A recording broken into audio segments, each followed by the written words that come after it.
काय अण्णा, कुठं निघाले? चाललोय वारीला, विठ्ठला सोबत भांडायला. विठ्ठलासोबत भांडायला? अहो, दरवर्षी त्याच्या दर्शनाला जाता तुम्ही आणि यावर्षी भांडायला निघालात? काय बिनसलंय का?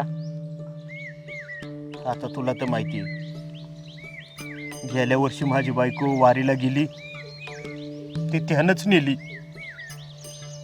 त्याच्यामुळेच घरचे या वर्षी मला वारीला जाऊन देणं झालेत. पण घरच्यांनी हाकलून दिलं तरी चालन, मी वारीला जाणार, त्याच्यासोबत भांडणार आणि मगच माघारी येणार. अण्णा, जन्म मृत्यू त्याच्या हातात असता तर देव आपल्यात नसता का?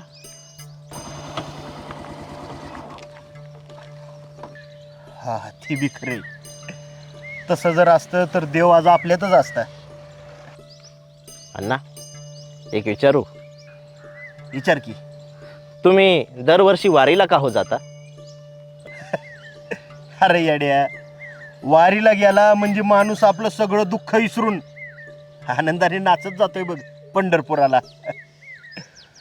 कुणालाच आमंत्रण नसलेला जगातला सगळ्यात मोठा सोहळा येऊ. भक्त विठ्ठलाच्या दर्शनाला जातात, त्याच्या पुढे आपलं गारणं मांडतात. शेतकऱ्याचं राज्य येऊ दे, शेतीसाठी पाऊस पडू दे, असं मागणं देवाकडे मागतात. माझी बायको गेल्यापासून मला वारीला जाऊ वाटायला चालले बघ. अण्णा, विठ्ठलावर खूप श्रद्धा आहे तुमची, पण त्याच्याबद्दल मनात राग धरून वारीला जाऊ नका. अहो, जरी तुम्ही रागानं त्याच्यासोबत भांडायला गेलात ना, तरी जगाला सावली देणारी विठू माऊली आहे. त्यामुळे त्याच्याबद्दल मनात राग न धरता वारीला जा, आनंदानं जा. रामकृष्ण हरी. रामकृष्ण हरी.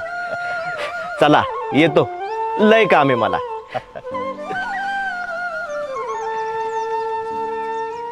अण्णा, झालं का तुमचं? अहो, किती वेळ झालंय मी ते उभं राहून बघतोय. अहो, तुम्ही एकटेच बडबड करताय. चला घरी, तुम्हाला आहे ना पार येड लागायची वेळ आली आता. अरे येड तुला लागले, मी काही एकटाच बोलत होतो वय. हा, अरे मी तर रवी. कोण रवी? अहो अण्णा, मी कधीचा पाहतोय तुम्ही एकटेच बडबड करताय, इथं कोणीच नाही अण्णा.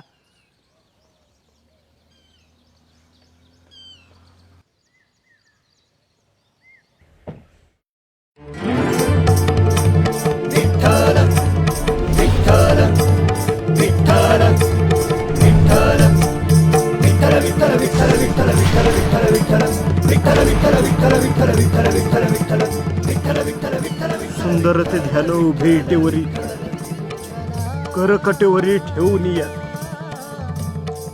अरे हे बघ इट.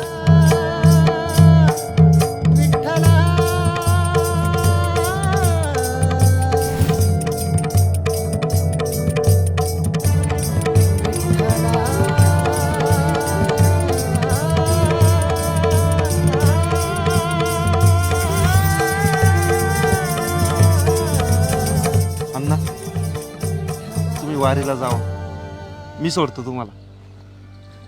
चला.